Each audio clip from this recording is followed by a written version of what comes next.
Bonjour à tous, plan de relance chinois, un boom boursier est-il à venir en Chine? Je vais vous présenter et vous rappeler mon investissement et on va voir ensemble ce qui est possible de faire et le comportement que je vous conseille d'avoir. Donc la Chine, effectivement, le marché boursier chinois est en pleine effervescence ces derniers jours parce qu'il y a un plan de 283 milliards de dollars qui est prévu par le gouvernement chinois.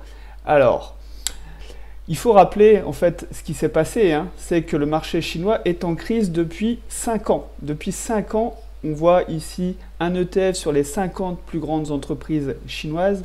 Depuis 5 ans, ça ne fait que baisser. Sauf depuis qu'on a atteint, on dirait en tout cas un point bas.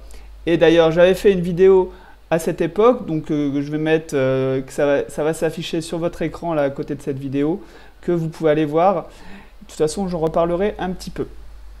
Donc, qu'est-ce qui s'est passé? C'est que la Chine a fait couler ces grosses entreprises qui prenaient trop de place, qui commençaient à concurrencer l'État. Et oui, c'est le problème avec un État qui est une dictature. J'ai pas peur de le dire, une demi-dictature en fait. Si on veut prendre plus de gants. Voilà, donc l'État a fait couler les boîtes. Maintenant que les boîtes sont au ras des pâquerettes, on a atteint des niveaux... en janvier 2024, on a atteint des niveaux de 2009, des niveaux de 2011 à peu près. Voilà, pour vous donner un exemple de l'état des plus grandes entreprises chinoises. Et du coup, maintenant, forcément qu'elles ont fait la purge, elles réinjectent de l'argent dans l'économie. Et ça, c'est pas une surprise, j'ai envie de dire. Et c'est aussi pour ça que j'ai parié sur cet investissement chinois. Sur les entreprises en Chine. Donc voilà, je ne vais pas réexpliquer tout mon investissement, il faudra regarder ma vidéo sur la Chine, mes objectifs. Je suis rentré à peu près dans les 63 dollars sur cet ETF. Donc on est déjà à peu près 35% de profit en moins d'un an. Et bien sûr, ce n'est pas terminé, je n'ai pas encaissé, donc tant que je n'ai pas encaissé, les plus-values ne sont pas dans ma poche, ça ne compte pas. Mais voilà, ce que je voulais vous dire aussi, c'est qu'il fallait apprendre à au moins avoir des connaissances sur les graphiques. Et moi, j'ai sous-estimé cet aspect-là des choses pendant de nombreuses années. Et c'est seulement depuis 1 an et demi, 2 ans que je m'y intéresse. Et les graphiques, en fait, vous enlèvent de toute cette psychologie du marché, enfin, de cette psychologie que vous pouvez avoir, pardon.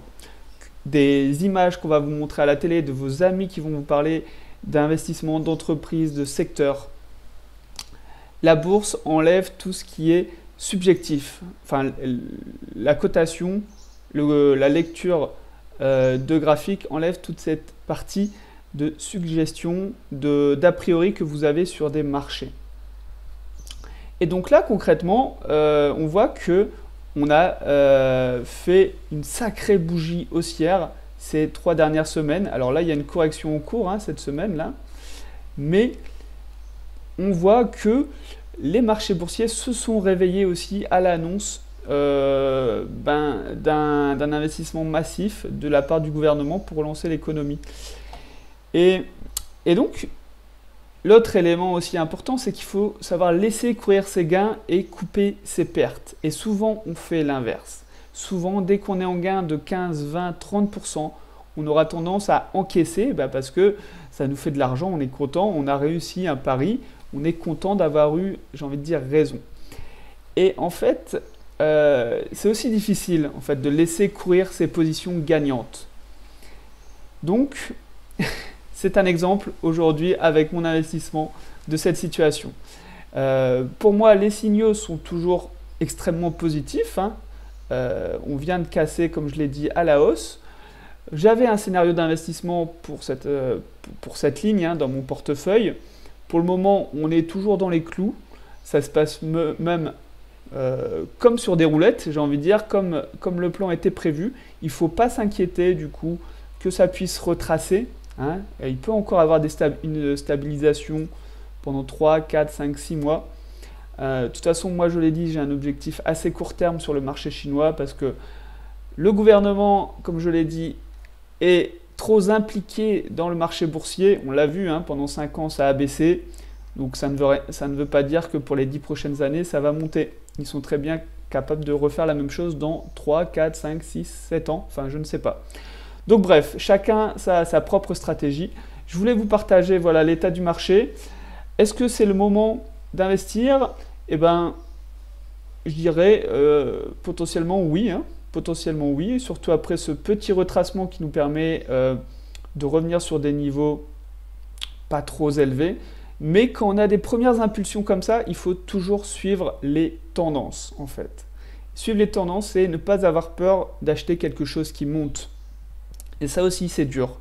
Mais bon, dites-moi en commentaire si vous voulez que je fasse une vidéo un peu plus complémentaire sur ne pas avoir peur d'acheter ce qui monte et pourquoi il faut suivre les tendances alors que c'est pas toujours intuitif. Hein. Voilà. Voilà, c'était tout pour aujourd'hui. Je vous souhaite des très bons investissements à tous. Ciao!